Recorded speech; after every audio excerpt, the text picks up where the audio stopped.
এই নির্বাচনের প্রচার প্রচারণাকালীন আমরা বেশ কিছু পরিকল্পনা করেছি। প্রথমত হচ্ছে আমাদের যারা সম্ভাব্য প্রার্থী এবং যে সকল প্রার্থী অলরেডি ঘোষণা হয়েছে তাদের একটা থ্রেট অ্যানালিসিস আমরা তৈরি করছি, তাদের নিরাপত্তার ঝুঁকি আমরা বিশ্লেষণ করছি এবং নিরাপত্তা ঝুঁকি বিশ্লেষণ করে যদি প্রয়োজন হয় সেক্ষেত্রে নিরাপত্তার জন্য আমরা যথাযথ ব্যবস্থা গ্রহণ করব।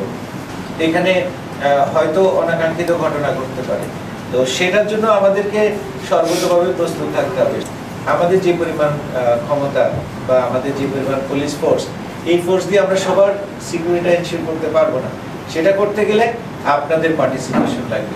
এই জন্য আমরা চাই যে আপনারা স্বতঃস্ফূর্তভাবে আপনাদের দল থেকে কিছু ভলান্টিয়ার নাম দিবেন। আমরা তাদেরকে নির্বাচন সংক্রান্ত কিছু বিষয় নিয়ে ব্রিফিং করব, নির্বাচনী নিরাপত্তা সংক্রান্ত ট্রেনিংটা আমরা দিব, যাতে করে আপনাদের এই সকল প্রোগ্রামটা সুন্দরভাবে হয়। এখন নির্বাচনকালীন যে কোনো সমস্যার জন্য এই নাম্বারটা ওপেন থাকবে, 013399111742। এই নাম্বারটা খোলা থাকবে। এখানে 11টা, এই নাম্বারে আমাদের 11টা লাইন আছে, অর্থাৎ একসাথে 11 জনকে এই নাম্বারে সেবা দেওয়া যাবে। এই নির্বাচনকালীন যে কোনো ধরনের প্রচার প্রচারণায় কোনো ধরনের অনাকাঙ্ক্ষিত পরিস্থিতি, কোনো ধরনের হিংসা হানাহানি বা এই ধরনের কিছু যেন না ঘটে, আমরা সিকিউরিটি এনহ্যান্স করব। আমাদের রেগুলার অ্যারেঞ্জমেন্টের বাইরে আমরা ড্রোন সার্ভেলেন্সের ব্যবস্থা করব। সোশ্যাল মিডিয়াগুলো এগুলোকে রেগুলার মনিটর করার জন্য আমাদের যে সাইবার টিম আছে সেটাকে আমরা শক্তিশালী করেছি। এই মিডিয়াগুলোতে যে সকল প্রপাগান্ডা হয়, ফেক নিউজ যেগুলো হয়, গুজব যেগুলো ছড়ানো হয়, সেগুলোর বিরুদ্ধে আমাদের কার্যক্রম অব্যাহত থাকবে।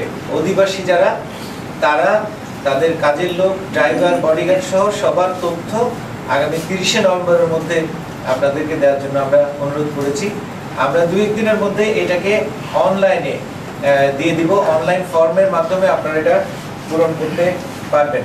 যে কোনো ধরনের অনাকাঙ্ক্ষিত পরিস্থিতি এবং আদিবাসী বলেন বা অনেক সময় এরকম ক্ষুদ্র নৃগোষ্ঠী অথবা অন্য ধর্মাবলম্বী, এগুলোর উপর আক্রমণ হামলা করে একটা ইস্যু তৈরি করা, এই ধরনের যে কোনো পরিস্থিতির জন্য আমরা সজাগ আছি, আমরা সজাগ থাকবো।